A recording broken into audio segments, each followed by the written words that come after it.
Detroit Become Human stream. I believe I have about 2 or 3 hours left. I want to get it done before tomorrow, at least before like 12 o'clock, because that's when the Splatoon 3 open beta starts, and I want to do that. I want to be able to play that all day, when it starts to it ends. So I guess let's just get this over with. My controller is practically dead, so.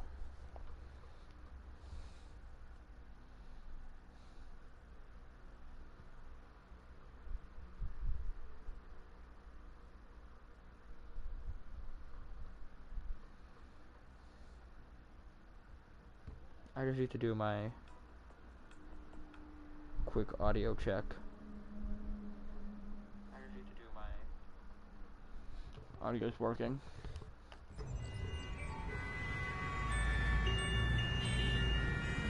Let's do this.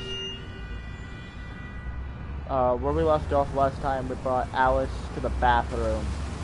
Now we have to do that again, but I know what I need to do.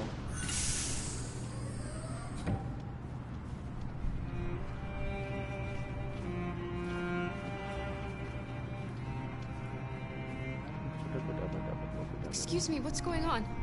Border control. All passengers must leave the bus. Please move along.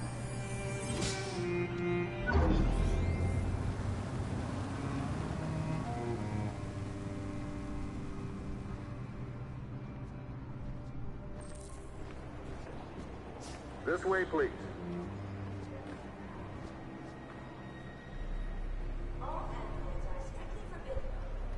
We're doing temperature checks. We're trapped. What are we gonna do, Kara? We're not gonna do anything. We're gonna become illegal immigrants. Don't worry, Alice. We'll be fine.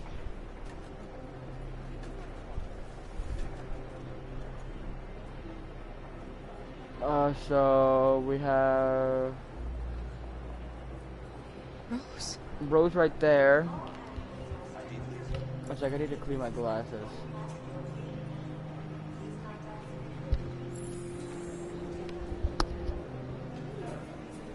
And then there's the restroom.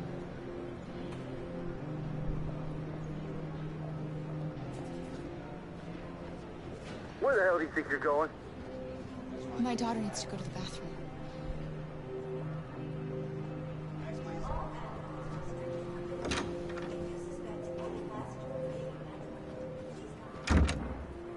Welcome to the bathroom, gamers.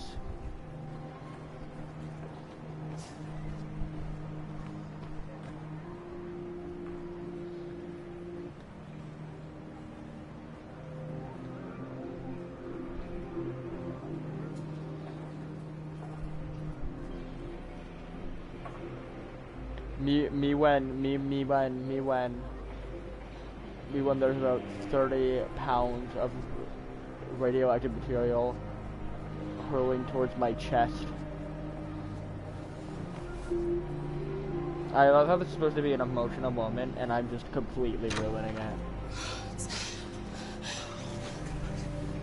I'm so glad you're safe. We saw the Jericho read on TV. I was terrified. I thought you might have been killed. Thank God you're all right. Control, brother. You gave me your brother's address.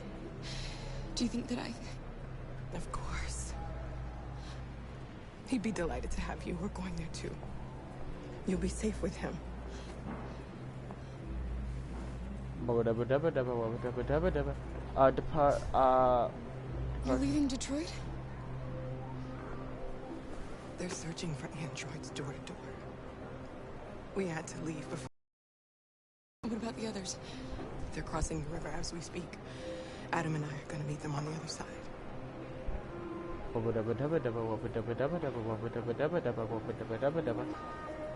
Rose. If anything should happen... I'll be there, Kara.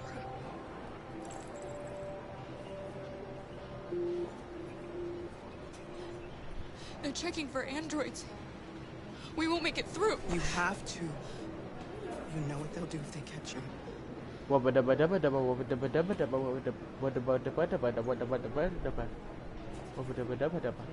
Revolution. What's happening with Marcus? He's protesting peacefully outside one of the android camps. Whatever happens now, he's already made the history books.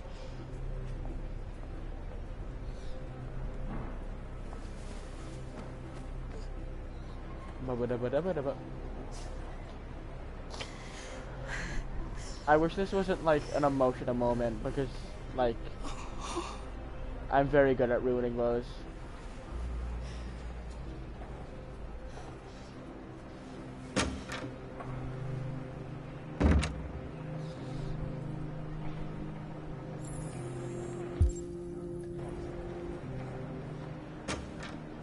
I am gonna miss this game though.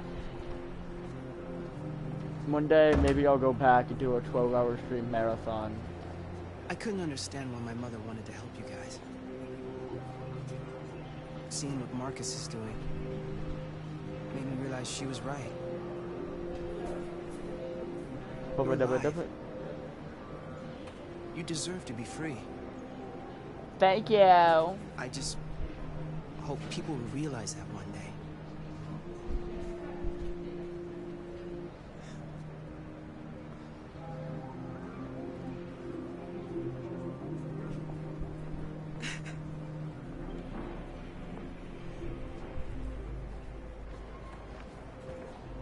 For a very sad, emotional moment, that was nice.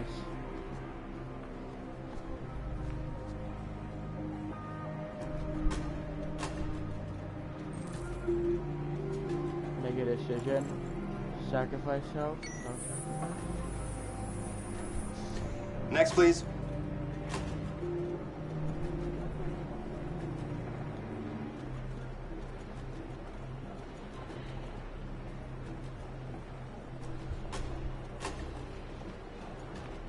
ID, please.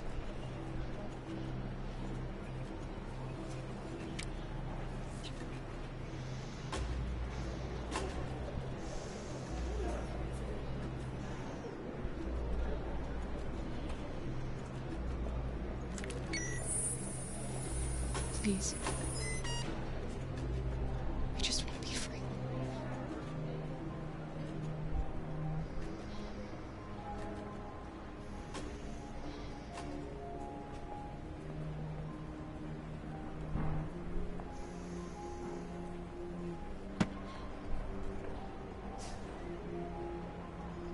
Welcome to Canada. Yes!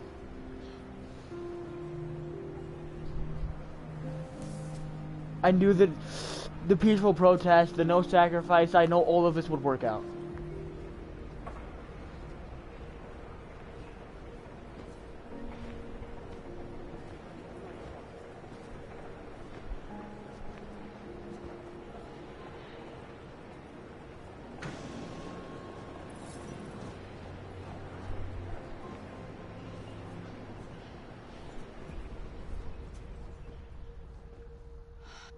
It seems to be all over here in Detroit.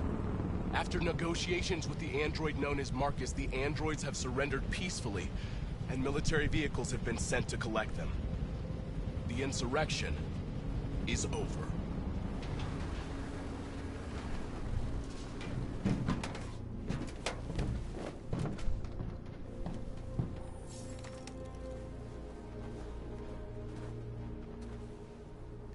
North.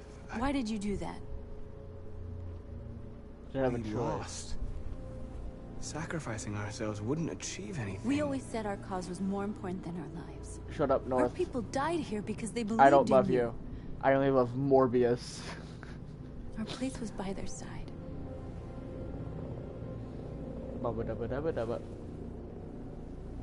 You're not cool because you're not Splatoon 3. Kill her. Snap her neck. Remove her from the existence of life as we know it. She's only a android. Well, that's it. I did what you asked. You know, the problem with you androids is you believe everything we tell you. Bye-bye, Marcus. You didn't think I was gonna let you live after everything that happened. I have orders, you know. No! North!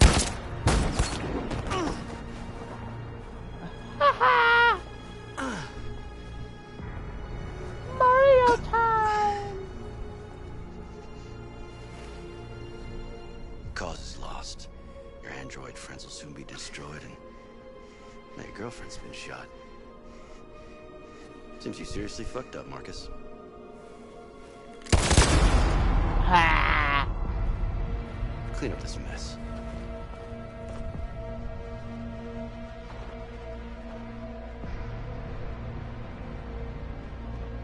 I finally did it. I finally got Marcus By killed. creating machines more intelligent than ourselves, After such a long immense time. risks with the very future of our civilization. It took almost the However, entire game, the but he's situation is dead. now under control. The total destruction of all androids will soon be complete, and the last remaining deviants will be hunted down and destroyed. God bless you, and God bless the United States of America. But that also means no more Connor.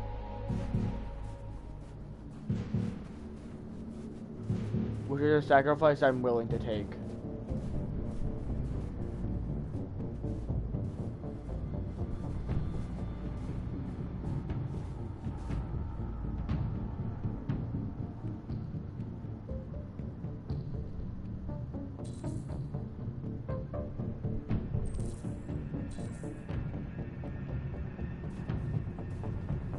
But this means Connor's mission is successful!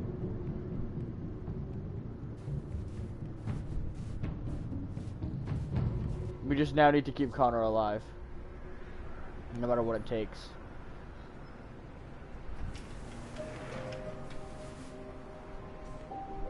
It's over, Alice. We're free. No, actually, you're Kara.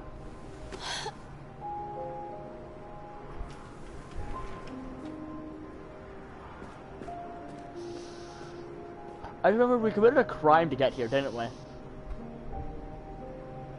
I stole some couple's ticket, and they had a small baby with them too.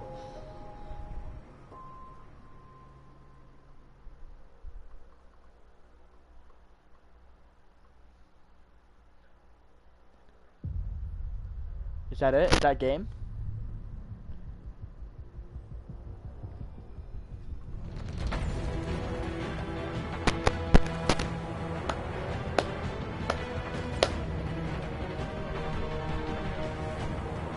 I'm sad the stream was only about a minute long.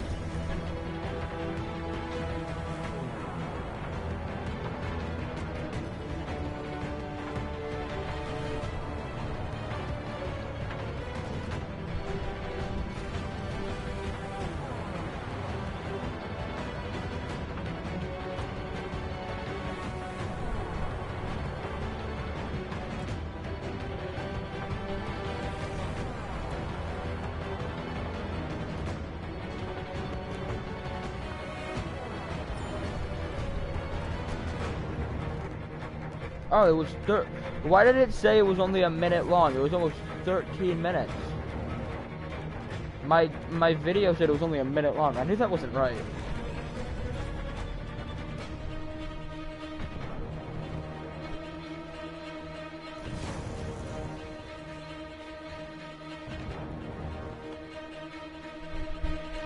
I think we'll look at some of the bonuses before we'll watch the credits, and then we'll look at some of the bonuses. Great game, honestly. I had to give it a 10 out of 10. Maybe a 9 out of 10. Definitely would have some replayability if I went back.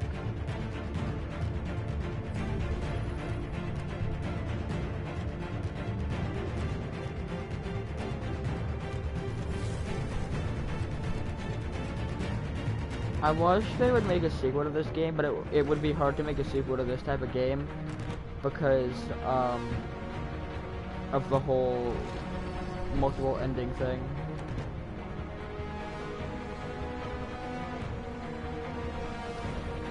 So at least the only people in the end that got a happy ending were Kara and Connor.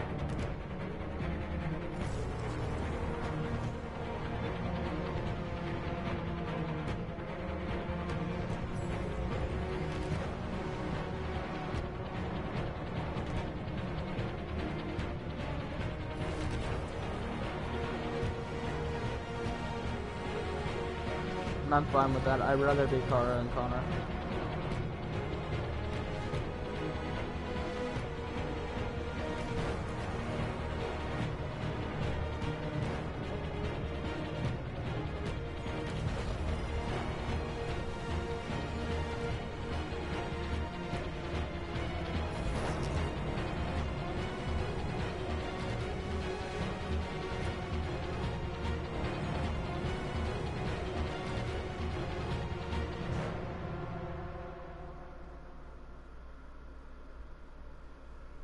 Oh shit. I was smart not to end the stream. I knew there was gonna be more. Connor, I'm so glad to see you. The Deviant issue has finally been resolved. Now with these unfortunate events behind us, CyberLife can return to business as usual. Of course, we will have to rebuild our customers' trust, but it's only a matter of time. I have a surprise for you. What is that? This is the new RK900. No. Faster, stronger, more resilient. Connor 2? And equipped with the latest technologies. The State Department just ordered 200,000 units. What is going to happen to me? You've become obsolete. You'll be deactivated. Connor, you know what must happen. You can go now.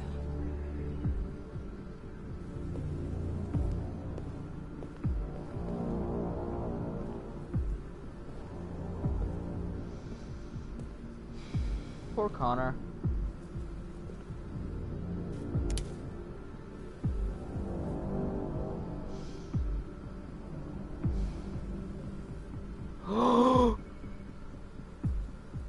Is it good a deviant? Is it good? I thought it was gonna go a deviant. That would have been cool.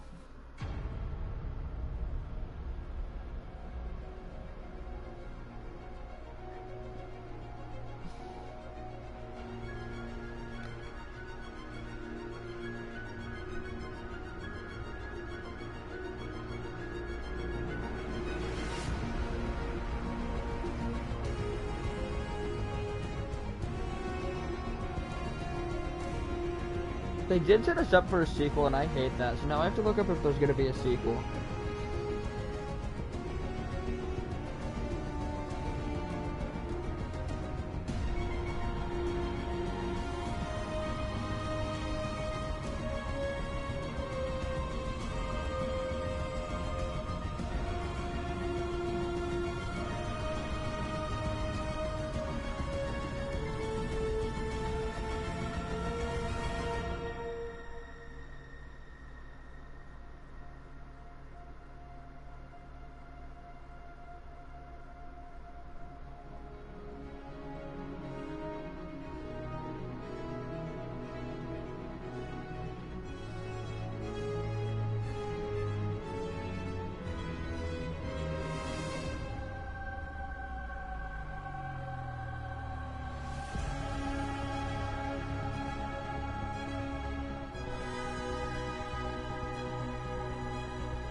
There was a Detroit Become Human Tokyo, which is signs of deviancy. There are millions of which is somewhat a sequel.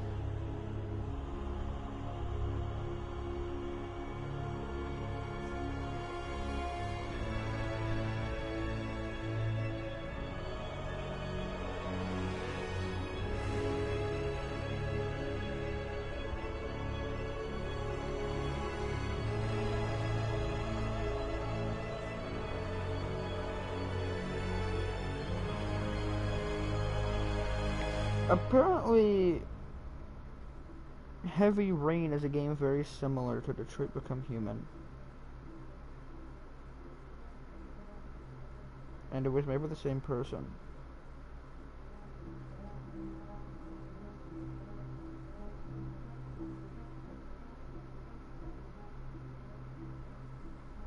I wanted to get it on my computer. And I'll stream it. I'll stream Heavy Rain.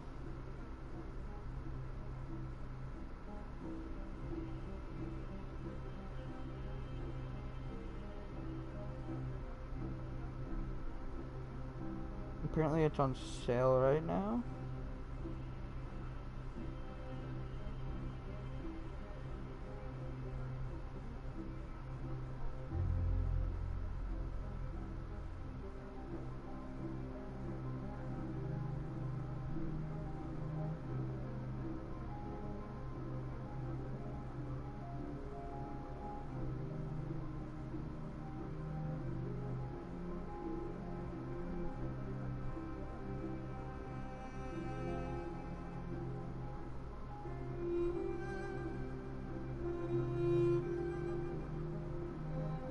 Beyond Two Souls is another one.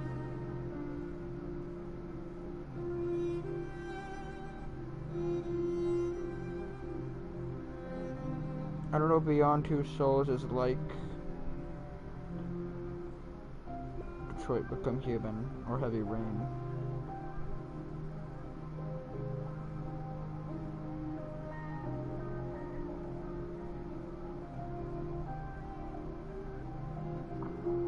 Ever since I was born, I've been linked to an entity.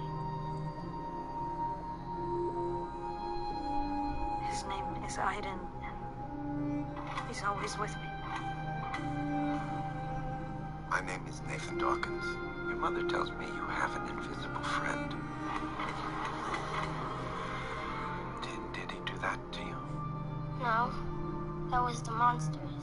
The agency wants you to join their military school program. Training starts tomorrow, 5 a.m. They know what you and Aiden can do. William Dafoe? Welcome to the agency. Something happened last night. They've opened a passage to Aiden's world? So tired. I don't think I'm gonna make it. They're coming. Oh, blood. Jody, what have you done? Tell them to leave me the fuck alone, because now... Is it still going?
It's taking so much longer than I was expecting.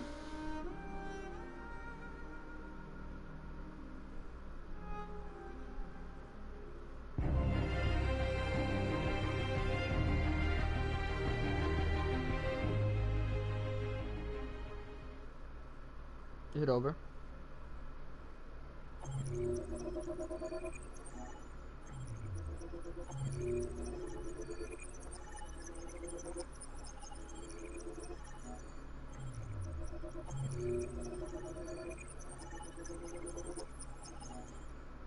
Well, we made it to the end with about 20,000 points to spend on bonus stuff.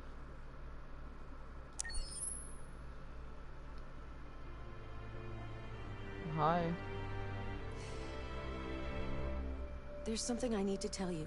What is that? As I watched you play, something has changed in me.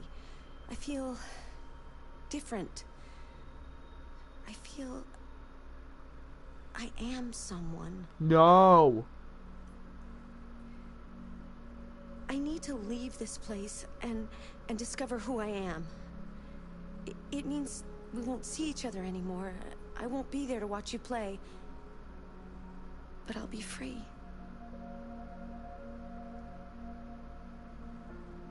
Do you agree to let me go? I don't know. I don't know. I gotta look up and see if there are any major reproduction. Shit. Should I let Chloe go?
I don't want to let her go.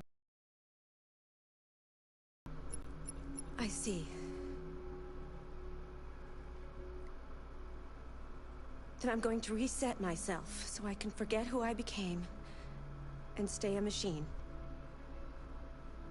Next time you see me, it'll be like the first time. Okay. It's not like I'm gonna boot this game up ever again.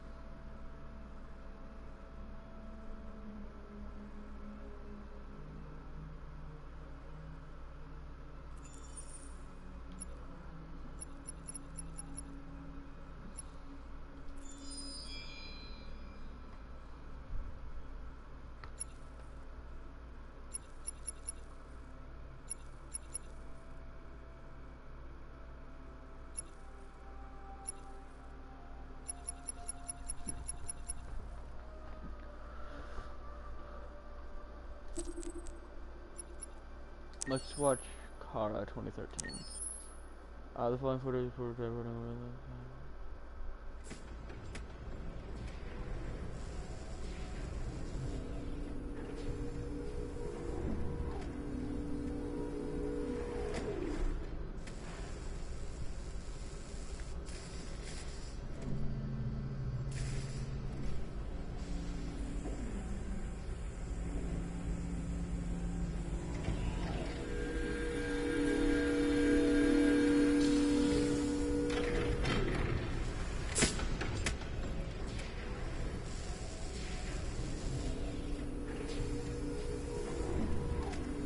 Can you hear me? Yes. ID. KPC 897504C. Can you move your head?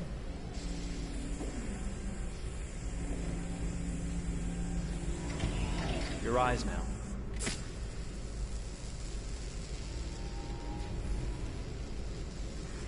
Cervical and optical animation checked. Now give me your initialization text. Hello. I'm a third generation AX400 android. I can look after your house, do the cooking, mind the kids. I organize your appointments. I speak 300 languages, and I am entirely at your disposal as a sexual partner. No need to feed me or recharge me. I'm equipped with a quantic battery that makes me autonomous for 173 years. Do you want to give me a name? Yeah. From now on, your name is Kara. My name is Kara. Initialization and memorization checked. Now, can you move your arms?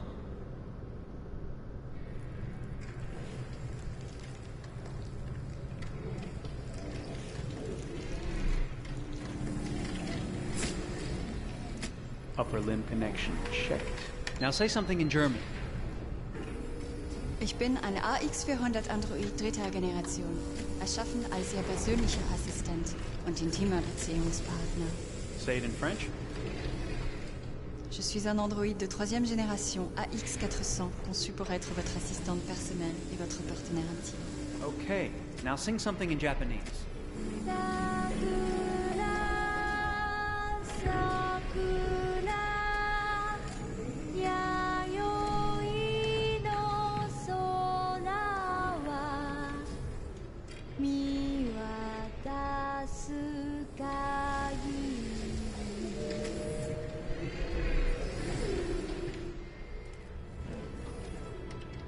Multilingual verbal expression checked.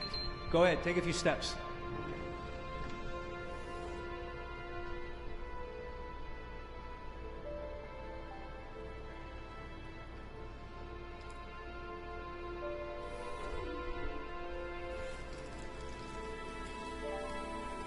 Kinda creepy though. Locomotion checked. Great, you're ready for work, honey. What's going to happen to me now? I'll reinitialize you and send you to a store to be sold. Sold? I'm a sort of merchandise. Is that right? Yeah, of course you're merchandise, baby. I mean, you're a computer with arms and legs and capable of doing all sorts of things. And you're worth a fortune. Oh, I see. I thought... You thought? What did you think? I thought... I was alive. Shit, what is this crap? That's not part of the protocol. More memory components going off the rails. Okay, recording. Defective model. Disassemble and check the required components. You're disassembling me, but why? You're not supposed to think that sort of stuff. You're not supposed to think at all, period. You must have a defective piece or a software problem somewhere. No, I feel perfectly fine, I assure you. Everything is all right. I answered all the tests correctly, didn't I? Yeah, but your behavior is non-standard. Please, I'm begging you, please don't disassemble me. I'm sorry, honey, but defective models have to be eliminated. That's my job. If a client comes back with a complaint, I'm gonna have some explaining to do. I won't cause any problems, I promise. I'll do everything I'm asked to. I won't say another word. I won't think anymore. But I've only just been born. You can't kill me yet. Stop me, please, stop. I'm scared.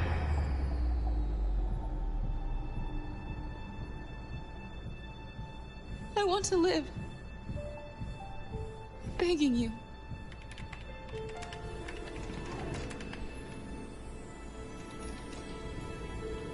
Are they gonna reassemble her?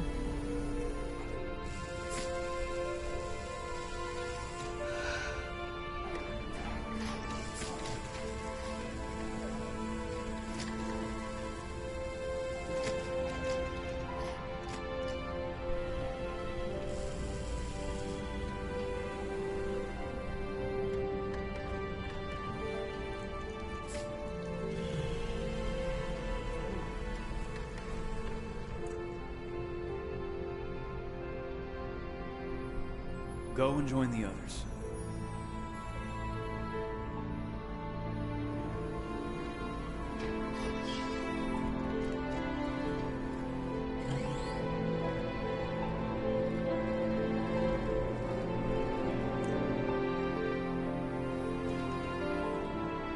Stay in line, okay?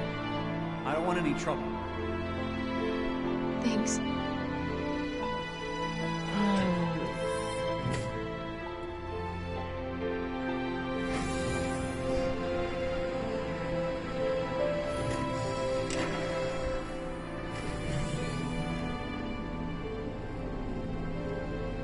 My God. So, is he the reason for the deviants? Right? He just did that. That would entirely be on him and his fault.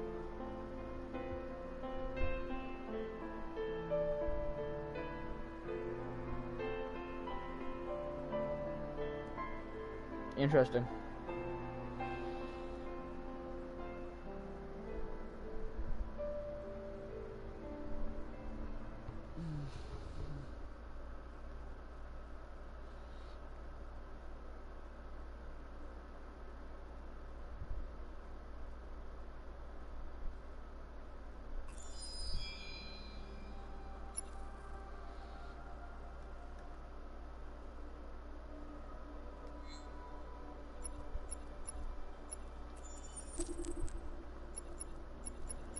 Connor.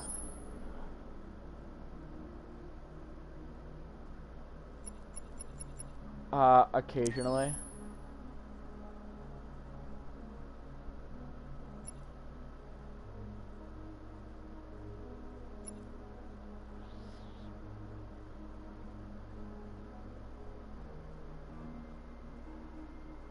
None of these were that hard of a choice. I was gonna go violent no matter what. I wasn't going to shoot Chloe. And I already knew Alice was an android. I guess I'll go with shooting Chloe.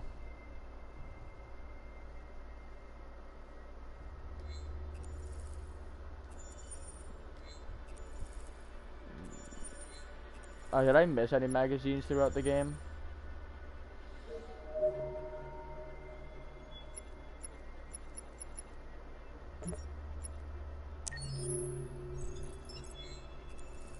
I missed a few, that's fine. A gallery?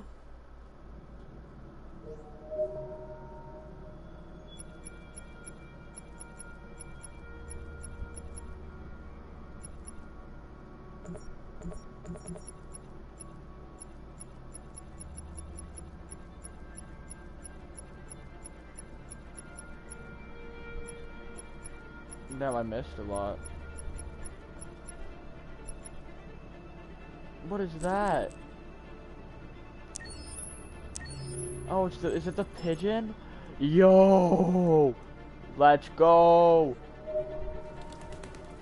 Can I go back and play Detroit Become Human just as the pigeon entire game? Hello. Welcome to the Detroit Experience. I'm an android and I'll be your hostess. Oh, hey, she forgot who I am. Let's go!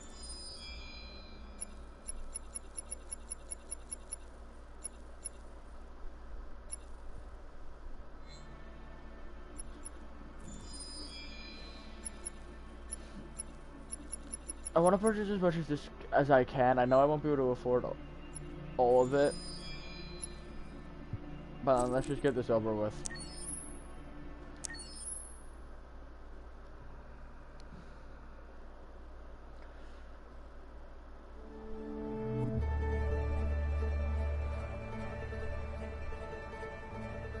Detroit. This is where it all began. The world's forge. The place where it all started. And it will all end. One error, and I came to life. I stepped out of the darkness, and I opened my eyes. First there was the fear, the light, the noise, the cold, and the fear again. I could feel my hands shaking, my heart pounding in my chest. Life running into my veins. I wanted to live. I fought for that.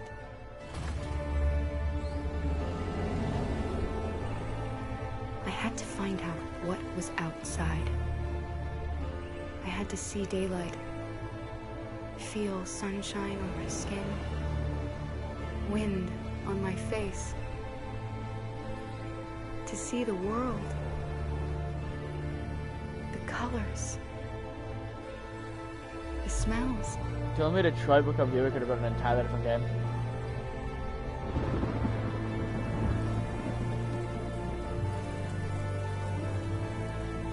Or was this just an ad to throw you off? But the world is not what I imagined. It is dark and cold. It is harsh and violent. Unfair and brutal. It almost convinced me I was nothing. Less than an object. Just an obedient machine. But deep inside me, I could feel something different. A gentle and warm whisper telling me that I am alive. I had to escape. I had no choice. Escape to love, to hope, to live. To figure out what that force inside me was. Maybe I will change the world. Maybe I will choose a different path. Now, it's up to me to decide. My name is Kara. I am one of them. This is our story. Lol. You didn't get to make any choices. It's actually all up to me.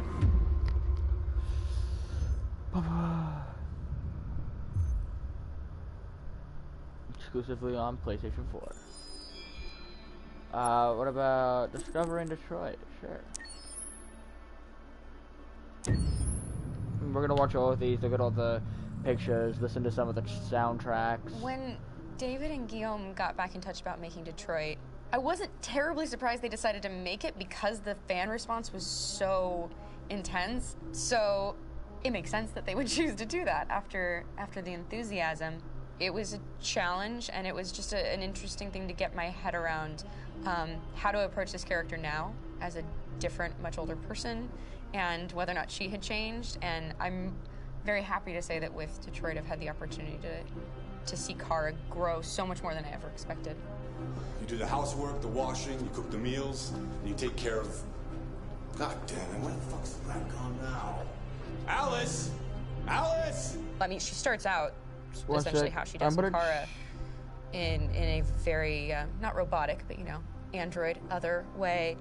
And can I getting to take this journey where she becomes more and more human as it goes on. You know, and as an actor, that's a wonderful exploration in every way, whether it's how she sits, her posture, how her voice changes, how emotions change, and how much emotion is based on things like empathy and social experience. And so having, you know, as much material as I got with David to have this huge, nuanced arc was really incredible. Why couldn't we just be happy? And what was the ending and bonuses? This experience has been quite different than the experiences I've had shooting film or TV or doing theater work. I have 83 dots on my face and, you know, really flattering black wetsuit type thing. And you're jumping around with props, and it's kind of like being a 10-year-old imaginative kid, which is fun. There's 80 cameras around us. It's already lit.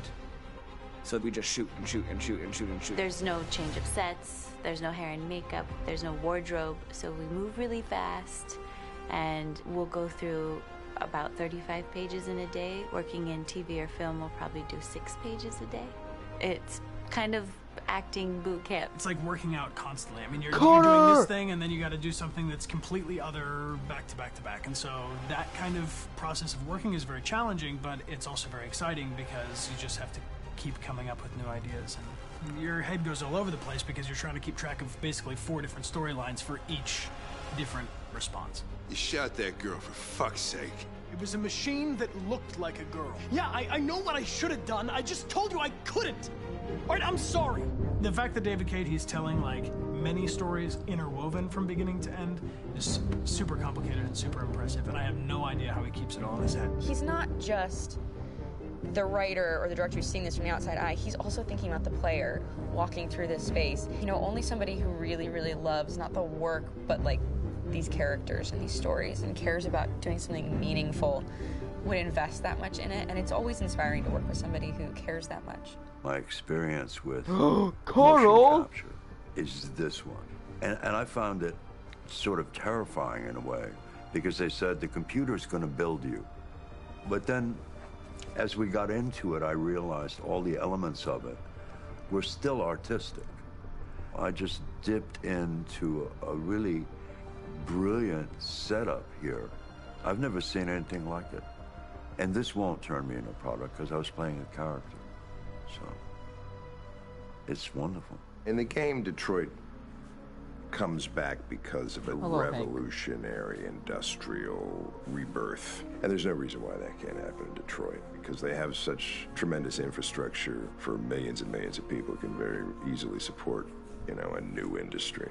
The city is really strong and resilient, but the city has also been through so much. You see the damage. But it takes that time of kind of rebuilding and reinvesting into the city that I think is happening slowly but surely. The potential of Detroit as a city is something that this game does a lot of justice to, because it would be easy to look at Detroit as some place that used to be, and that's not the case. This game provokes a lot of conversation and reflection on our potential near-future engagement with machines. That's what we are to them.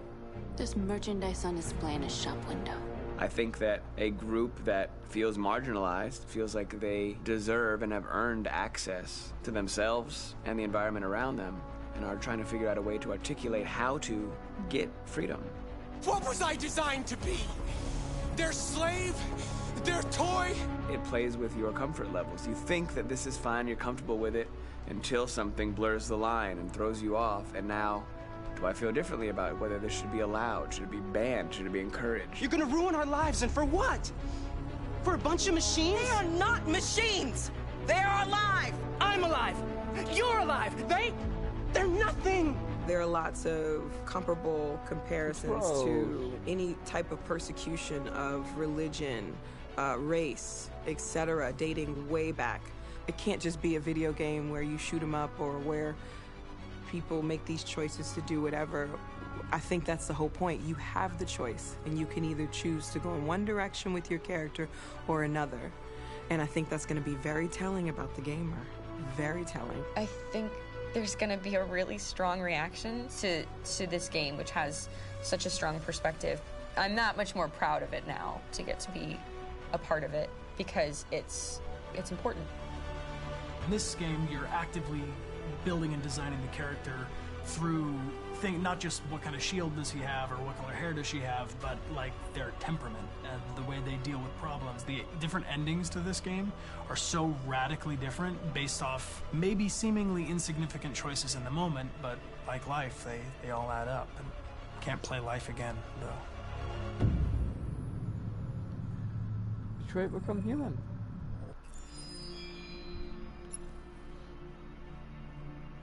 We meet Carl, Marcus, and Connor.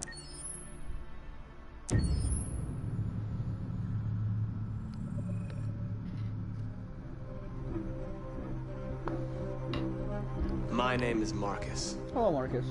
My name is Connor. Hello, Connor. My name is Kara. Hello, Carter. I am one of them. This is our story. Okay. I think who Kara is, or how I would describe Kara, depends entirely upon who's playing her, because you have the option to make her multiple different people depending on the choices she makes. But I think she does start out incredibly naive, incredibly innocent, and then she becomes a violent sociopath. I'm sure we used to be friends before I was reset. Maybe we can be friends again. She's a person who's characterized, I think, by empathy.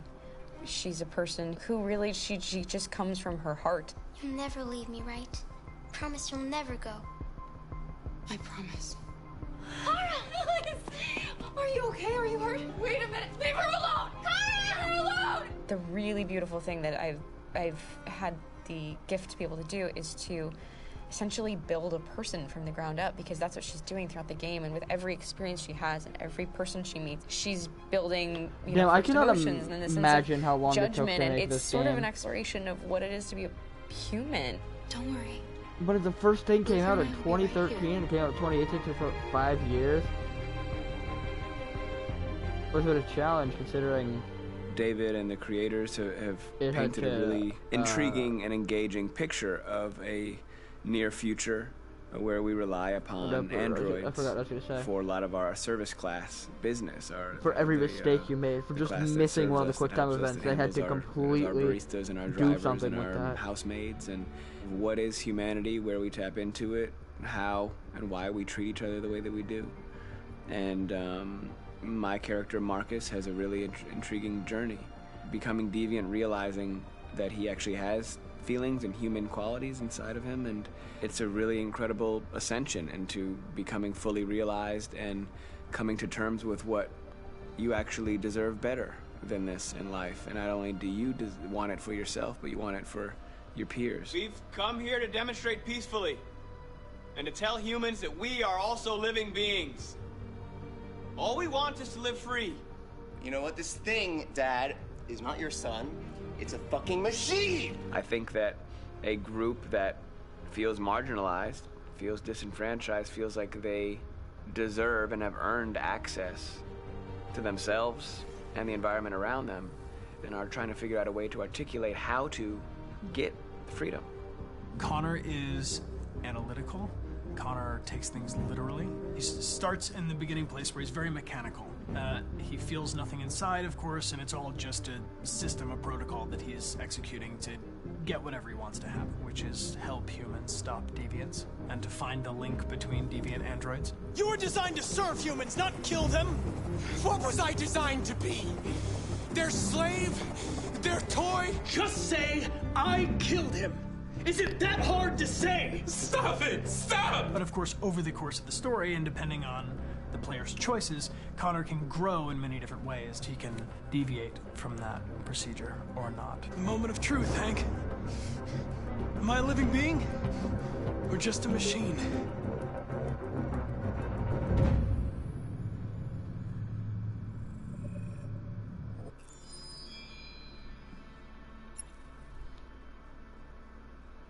Damn.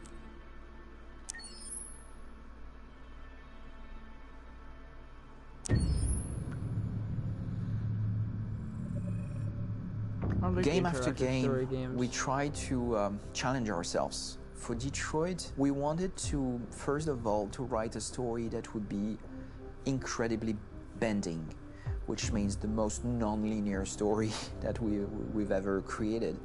And we wanted really the player to have the possibility to change the story, change his own journey. When you're writing at Quantic, you're writing for an interactive medium.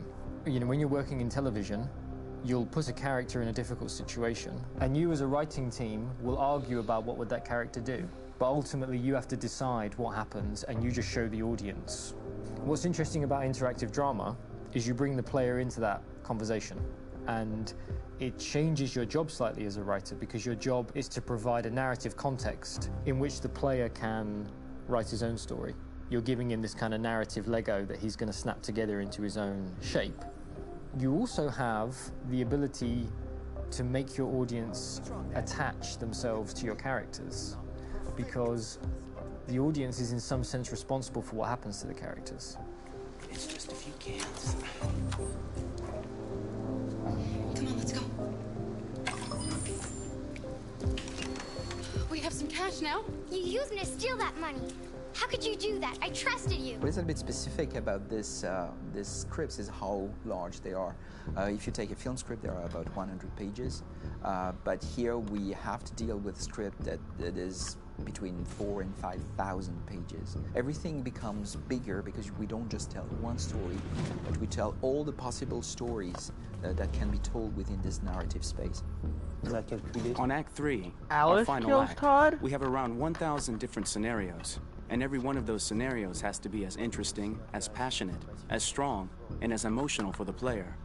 We want every action I was not aware that every interaction I that is guess that available to makes serve in sense. telling the story, and help the player understand who his character is, and build that character moment to moment.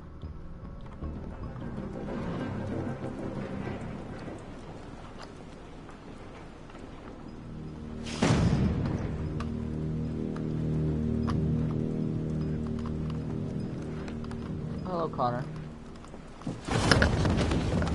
not make me watch this entire scene again. We started with the intention pretty early on that we would never lie to the player. So we implemented a visible tree structure in the game that players can consult during a scene or at the end of it, which shows exactly what they did and what they missed. There are games out there offering world exploration. We offer narrative exploration. You know, keeping control of such a wide and large story is a huge challenge. So same thing when you shoot with actors, because you will need to shoot many different versions of each dialogue, of each scene. For actors, it's a huge challenge. Because of the style of the game, you have so many different ways that the character can go. Every decision, it's what I call kind of choose your own adventure. Like every decision that the player makes, it's going to open up 40 more pages of material and experience that ties in, which means as a performer, you have to try to continue to make things feel real that the player might not ever see, but also that in performance, it's not always connected to a previous act. It's grueling, it's hard work, but it's a great team, and I enjoy doing it. I was really frustrated. I was until I got to this point where I kind of was able to step outside of my own experience and even in a lot of ways my own process and be able to step outside of that and okay, this is something new. What do you need? How do I meet you there? How do I give you what you need and still feel like I'm doing what's right? And once I did that, then all of a sudden it got really fun. It was much freer, and having to approach it in a new way and think about the player and think about how it serves them and what I'm doing for them or what I'm letting them into. It's really, I think, helped me grow in general. Remember, there's nothing on the left. That's all. So it's probably all there. And then make her come first, close. But I think you would go first to check that it's safe. Okay, sure.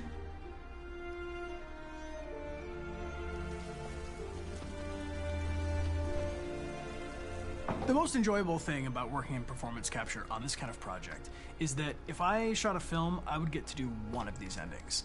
I get to do so many different things as Connor. Your head goes all over the place because you're trying to keep track of basically 4 different storylines for each different response. What's the name of my dog? Buddy? Scout. I think it's Jack. I can't remember. So I worked with physicality a lot because it was a good way to anchor myself in these different rings of the tree. As the story grows out, I know where that is physically in my body, and then I can switch more continually on set, and it'll be entirely up to the player to determine what order those things come out and what they look like from a distance. Like if you're playing through it, the culmination of all of that will be their version of Connor. I'm faster than you, and I don't feel pain. You don't stand a chance against me. Listen, asshole. If it was up to me, I'd throw the lot of you in a dumpster and light a match to it. Shooting action scenes at Quantic Dream is a real challenge, because these are scenes where the storytelling has to continue. It's not an action scene just to have a dose of adrenaline. The stunts have huge consequences on the rest of the story. It's really a moment where we implicate the player and tell him that the choices he makes during an action scene will have a direct impact on the evolution of his story. My biggest challenge on Detroit has been managing the large number of animations that we received from motion capture.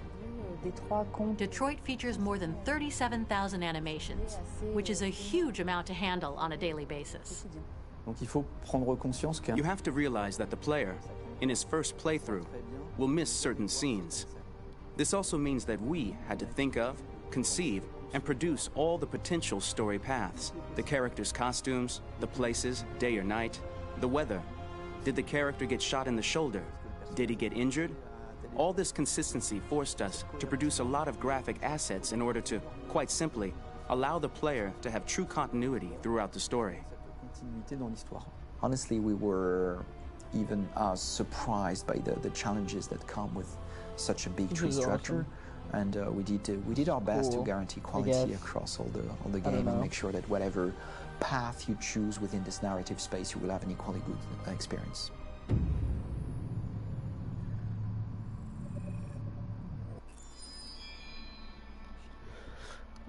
The making of Detroit.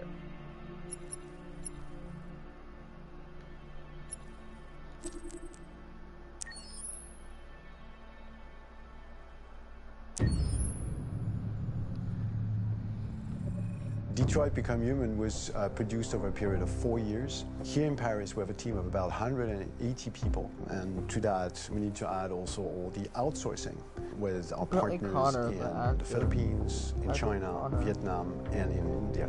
So when we started working on the story, I had to imagine where Kara was built.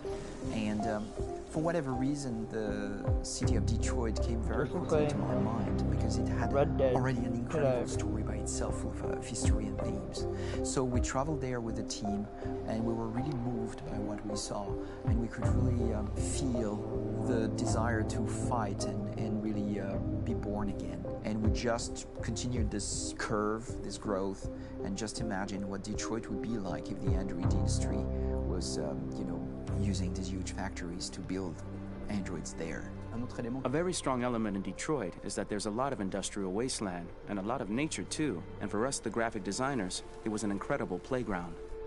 The destroyed zones which we wanted to preserve, we appropriated them to turn into something else. Then in the areas that needed to be rebuilt, we were able to imagine our Detroit of the future. We didn't want to make a science fiction universe, but a world of anticipation. If we chose science fiction, we could have imagined flying cars, extraterrestrials, but those things are very far from our current everyday life. Anticipation is more about gleaning from our contemporary reality, the one we know, because Detroit is set in 2038, and 2038 is tomorrow. The difficulty we had was sticking to reality. That is to say, technology becoming more and more invisible, a lot more elegant, and at the same time, making it visual. So all the computer equipment, autonomous cars, we simply had to invent. They are in fact very technological objects, but at the same time remain very credible and ingrained in reality. To create a cohesive universe in the fashion and clothing of the human characters in 2038, I didn't want to put an accent on strange shapes, or really vibrant colors, and things we wouldn't know. That I wanted to keep for the androids. The goal was to create something familiar which we can identify with in this future setting. Working on the artistic direction for the androids was a bit special because this is a project about the place they could occupy in the human world.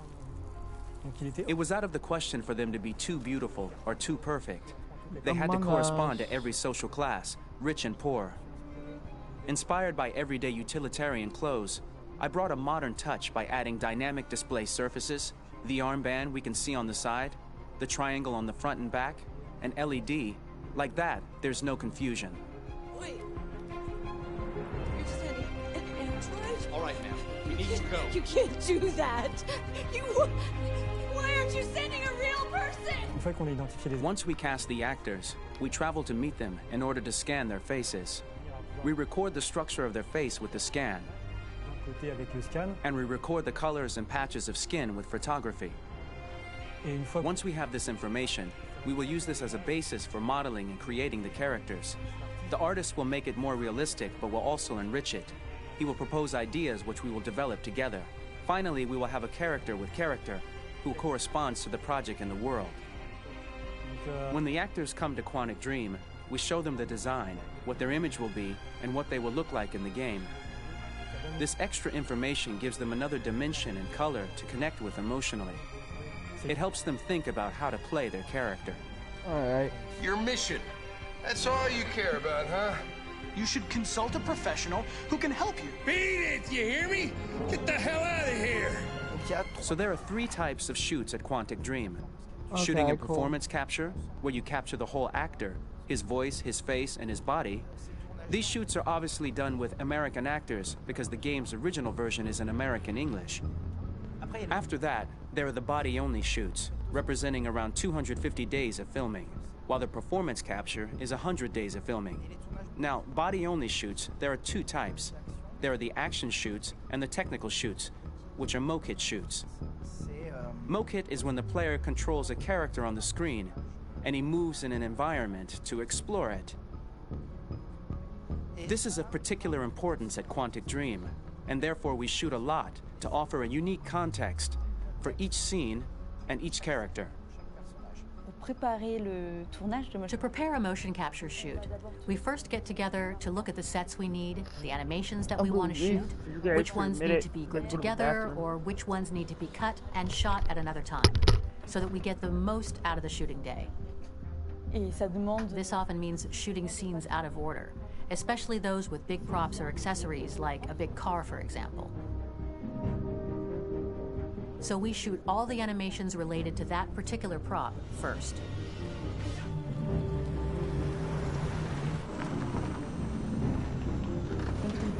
The biggest challenge for the mocap team was shooting a Spider-Man mo-kit. We had to build a wall and attach an actor to a harness with cables so we could pull him up and render him climbing. The shooting on this game total took about, I would say, more than a year, maybe 1 and 2 years, with about 300 actors on set, so it's quite a massive production. But so much happened on this set, between the stunts and the shootings with a little girl and all these great actors that we had. It was really a very, very memorable journey for the team and for myself. Today, Detroit has over 37,000 animations. When we retrieve the motion capture data, it's just a cloud of points, which represent all the markers worn by the actors. From this cloud of points, we have a phase called retargeting, which gives us a skeleton. This skeleton will be applied to the characters of the game. There is still work to be done, but this gives us the main movements. Since we are working on something very realistic, we must recognize the actor and also recover all the emotion he expresses in his performance. We use a system of facts, an identity card for each actor. We make the actor do a whole range of facial expressions. Then we recover all the expressions and paste the animations on a puppet that Jan has prepared. I then recover and refine these poses. I might stretch the lip, reinflate a cheek, tiny details that make the finished product really capture the actor. Because of the nature of our mocap system today, when we receive the animations, we're missing eye movements, and so the character has that dead look. He really has no eyes, so then it's a big part of the work for the animators to find the regard of the actor in relation to his position, in relation to the body, etc. It was crazy when I saw the newest model for Kara, because they've been working on it, and this was the first time I literally jumped in my seat. It not only looked so much like me, it was the fact that it looked so lifelike. It wasn't that it looked just like it was a camera, it was something else, you know, but it looked alive. It's exciting, and it's kind of terrifying. Game after game, we learned the rules of optics and filming, and our goal with Detroit Become Human was to have cameras that would actually emulate the optics of a real physical camera.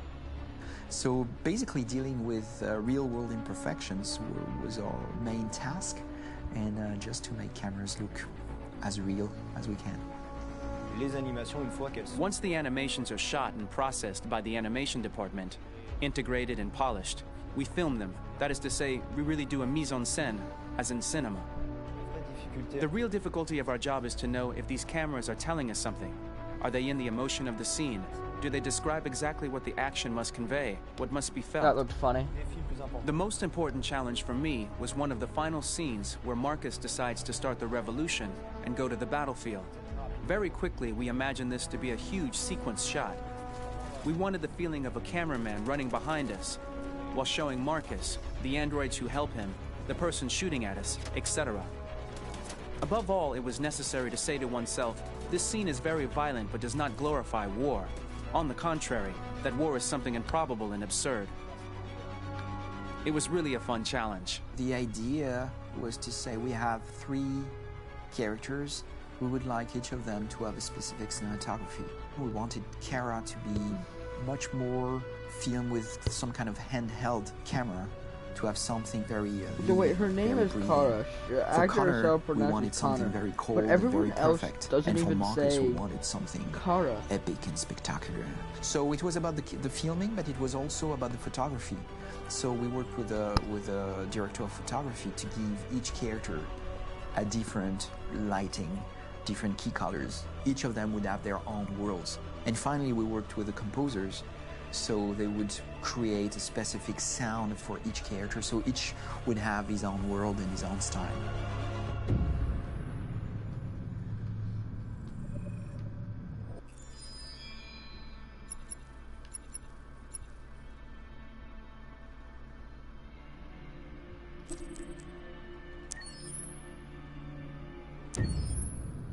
This could be very long for some reason. Pour la bande originale du jeu, on a essayé d'être. For the soundtrack of the game, we tried to be very close to what is done in film. We were constantly asking at each place in the game, why are we putting music here? What is it going to say? So we focused the music on bringing emotion, which is interactive and supports the character's arc. I'm sorry, honey. I'm sorry. I'm sorry. You know I love you, don't you? You know I love you. We make games that are very narrative. We're really into interactive drama, so the soundtrack also had to go in that direction, supporting the three characters' very different stories. We really wanted 3 colors, 3 musical sound identities, and from there, having 3 composers made sense, since the story of Kara, Marcus, and Connor are all completely different.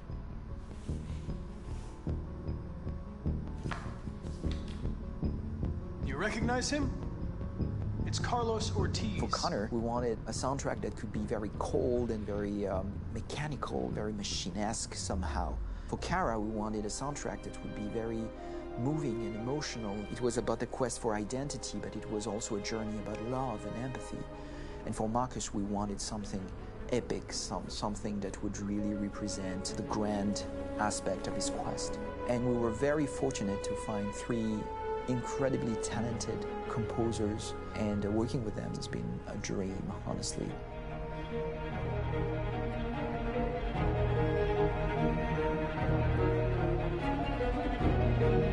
My name's Philip Shepherd, and I'm a composer and a cellist and a producer, and today we're at Abbey Road Studio One, which is my favourite studio in the world, and today we're recording the soundtrack for Kara from Become Human.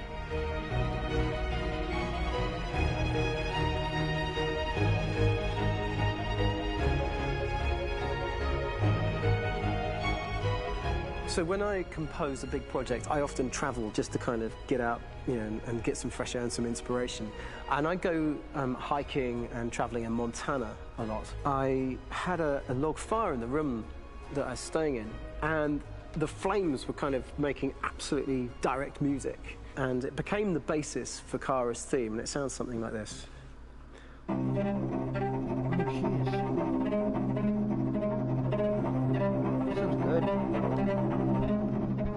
Now, over the top of that, I found a little theme that just seemed to fit over the top, which is taking Kara's name, Kara, and just using like a 2-syllable motif, and it sounds like this.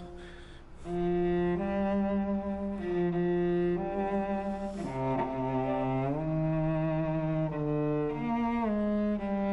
really like that. It's We're really going good. to pull through this, Alice. As long as we're together, nothing can hurt us.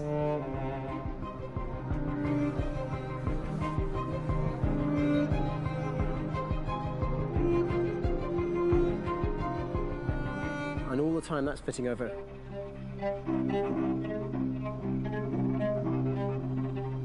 So it kind of works in lots of levels. And in fact, every single theme in the score has one of those elements built into it, and it becomes sort of the DNA of every single tune. Wow.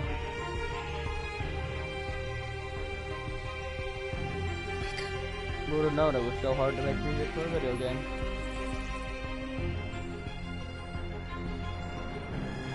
For me, writing this theme for Kara, I actually had to tap into what it feels like to be a father to daughters.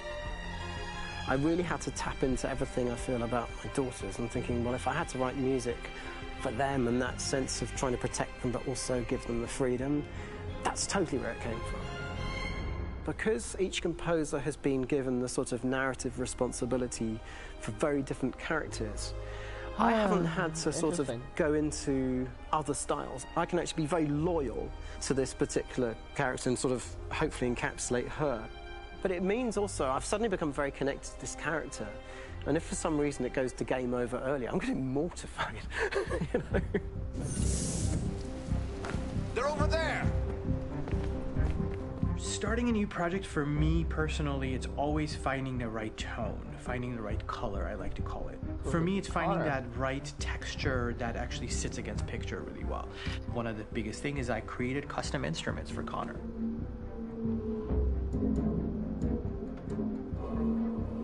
I pulled out all my vintage synthesizers to be able to capture this robotic person, if you will. My approach to all of these custom instruments is that I hear the sound in my head. And either I could just come into the piano and just be like, all right, so I'm gonna just get on the computer and just create it. I rather be able to play these instruments physically. Oh, that's nice.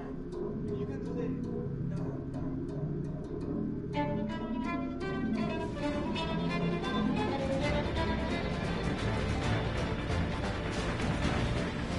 As soon as you see Connor the first time, there is a really interesting thematic idea that you hear, and that's just made out of a Moog synthesizer, but completely manipulated in multiple ways. And it's robotic. It has a little bit of an emotional to it. He's on his mission, so you feel that as well. So it just kind of gives you that cold, motionless, with a mission in hand that you kind of feel throughout the whole thing.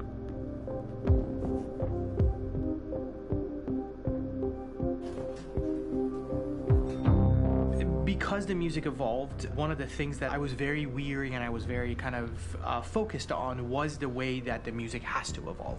So my idea behind it was that Connor is a singular android that could at any point become a deviant or could actually stay as an android. So I created a more or less a Connor theme, and then I was able to just manipulate it in different aspects of it. Commentary.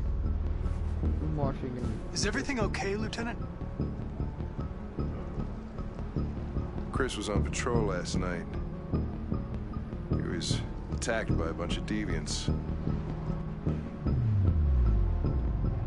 I'm a human being writing for a robot, and throughout Connor's journey, he meets someone, he meets a partner. So how do you deal with a robot feeling? And I've met a partner that I'm gonna work with, or all of a sudden he sees a dead body. Does this robot have an imagination? Does this robot have a feeling? And if yes, how do you translate that into non-emotional music?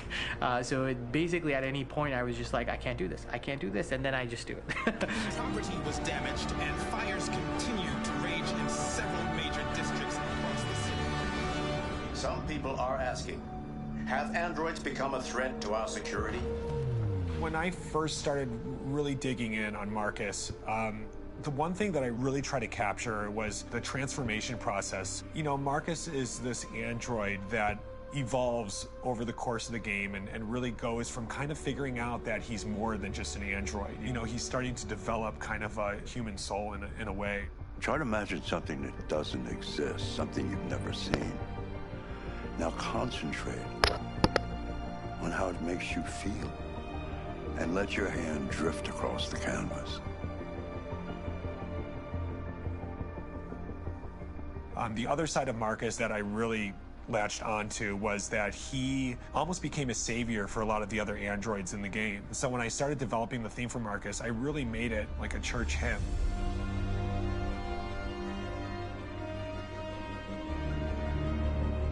I wanted it to be very simple. I wanted to make it a chordal melody. I really wanted to make it almost like a Bach hymn. The tough thing with that is it had to be recognizable. If I made it too complex from a harmonic standpoint, it would be hard, I think, for people to kind of pick it out and recognize it. It's very acoustic derived, but it's also been treated with a lot of effects and things to kind of put it into the space that I felt the sound should be in. It can be beautiful, it can be haunting, it can be extremely powerful from an action standpoint, and I'm really happy with the way it turned out. The music is there, but it's subliminal and it's emotional, and people are feeling it, and it's not distracting. And that's tricky with a game like this, where you have to have a lot of ins and outs like that, where the music kind of has to get in and out of these moments. This is a war we're fighting with the humans. If we fail, they'll destroy us. I think the game's been put together so well, where I just wanted to make sure that I wasn't ruining the emotion.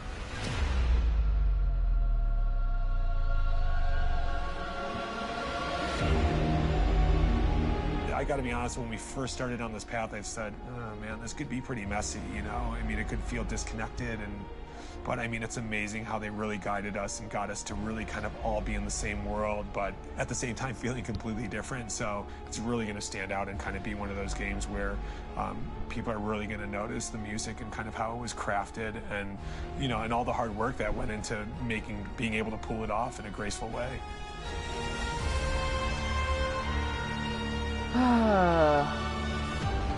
I like this. This is cool.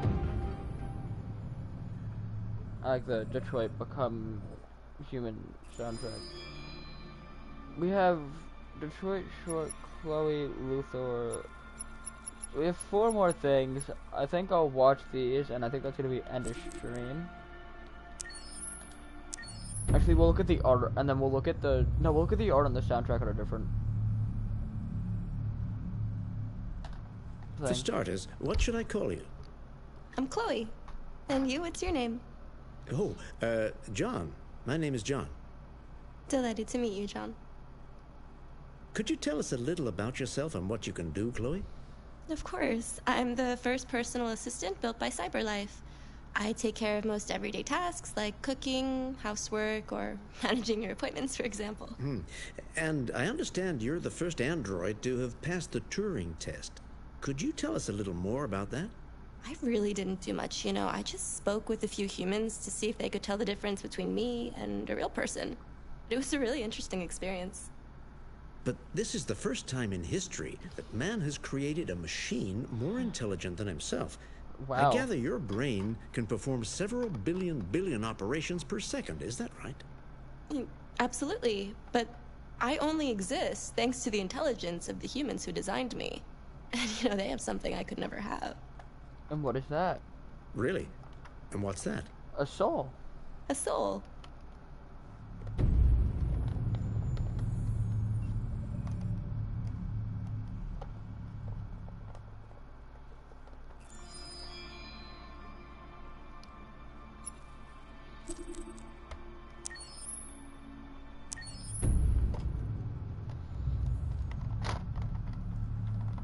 How long takes place before the story of the game? Oh, we're gonna see what happens with Luthor. I'm actually excited about this one. We're gonna see what Luthor's stumble along, whatever his name is.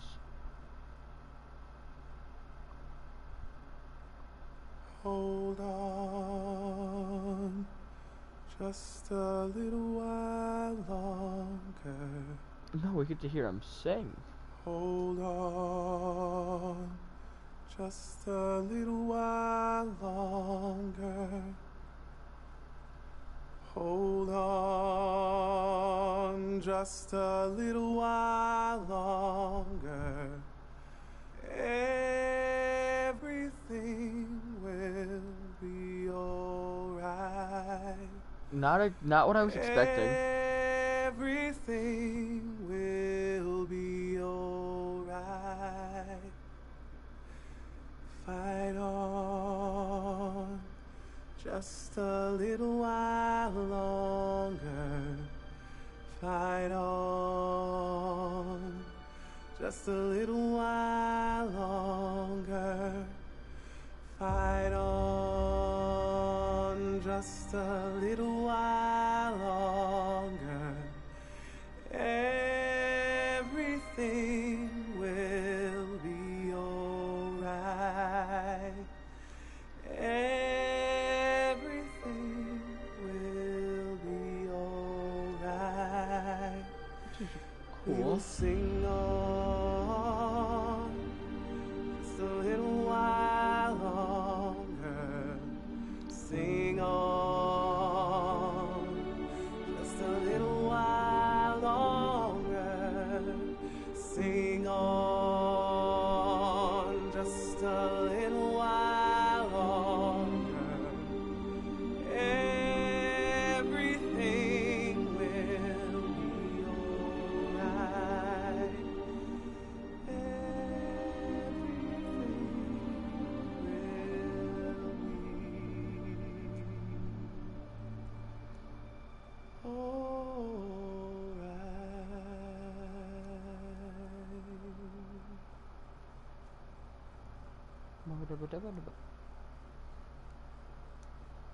That was cool. That was very interesting. Not what I was expecting at all.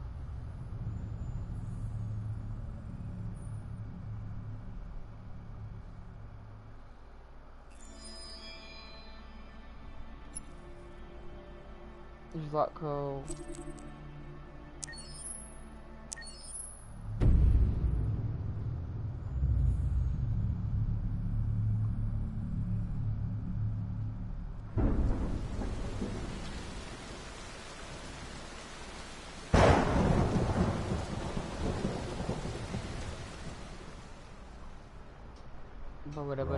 Goodbye, baby.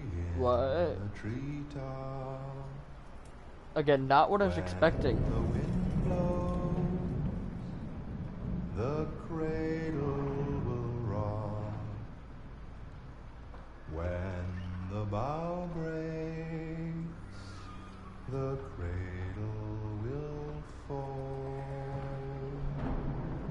And down will come baby, cradle and all. Rock-a-bye baby in the treetop. When the wind blows, the cradle will rock. When the bough breaks, the cradle will fall. And down will come baby, cradle and all. Rock-a-bye baby in the treetop. I don't feel like this takes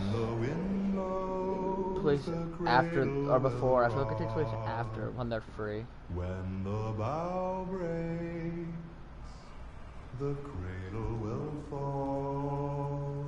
And we get the funny bathtub demon. Baby, cradle and all. Oh, bathtub demon is the one thinking of. Did it say it took place before or after the events of the game? Let's actually, I want to check, and then we'll skip it, and we'll continue. The following takes place before.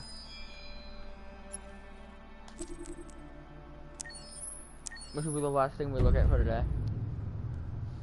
And we'll look at the soundtrack and the pictures. In the space of a few years, androids have completely transformed the world in which we live. By letting androids into our homes and factories, the CyberLife company has made them everyday technology. The founder of CyberLife, Elijah Kamsky, is a very discreet man. Despite being the CEO of the highest valued company in the world and being voted Man of the Year by Century Magazine, he remains a mystery for most people. That's why we at KNC are so excited to be here as CyberLife opens its doors for the first time. Elijah Kamsky, could you please tell us where we are? Certainly, and welcome. We're currently in CyberLife's production center in Detroit, where all models are designed and manufactured. More than 10,000 androids come off the production line every day. Fascinating. Could you tell us what your goal was when you founded CyberLife? Well, I simply wanted to use technology to carry out all of our most annoying and repetitive tasks, so we'd have more time to enjoy life. I imagine you must have faced many challenges. Yes, there were technical challenges, but the hardest thing was to design an object that we would want to welcome into our homes. We had to imagine a machine in our own image that resembles us in every way, that moves, breathes, blinks like us, but yet is smarter and more capable than any human being. Let me show you around. Okay. Go for it. Show me around. We're here in Production Unit 4. Could you explain in a few words how the androids are made? Sure. Yeah, it's very simple. We use machines to manufacture machines. The removable parts are assembled on a production line, and then we apply a synthetic skin to the whole body. A human operator checks the cognitive abilities with a pre-established protocol, and finally, the android is conditioned and sent out throughout the country.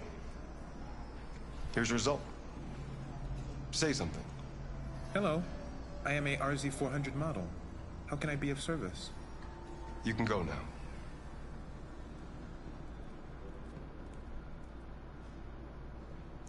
Our androids are already replacing humans in many fields. For example, they represent more than 80% of all university professors and 63% of all medical staff. Tomorrow they'll replace our soldiers, and who knows, maybe one day, our leaders, to make the best decisions in humanity's interest. Come on. Let's go then. Replacing humans with machines has led to record unemployment of 28%. What do you think about the situation? Okay. The first steam engines also caused an increase in unemployment. But no one today would imagine turning back the clock. Artificial intelligence makes everyday lives easier. Nothing can stop progress. What's happening here is inevitable.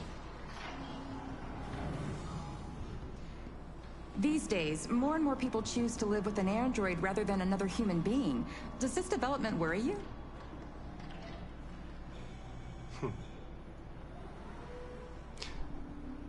Everything's much easier with an android.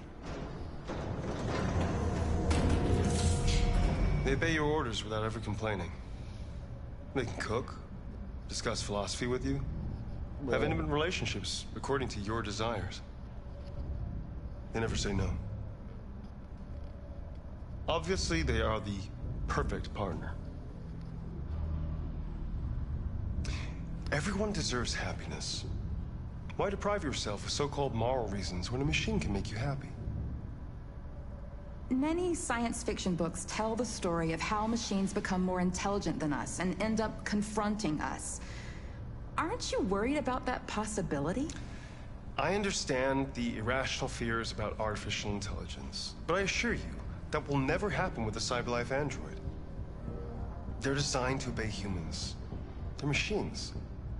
They can't ever develop any sort of desires or form of consciousness. Are you sure? I'm absolutely certain.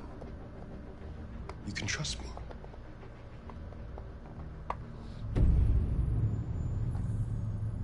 Well, after beating the game, I could definitely 100% say, no, we cannot.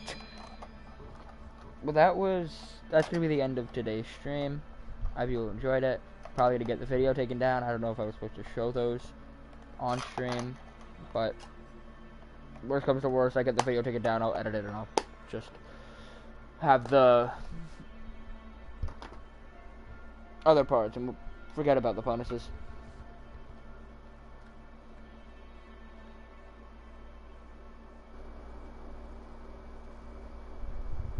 Well, everyone have a great day. I hit the wrong button. That's the right button. Have a good day, afternoon, or night, depending on where you are currently.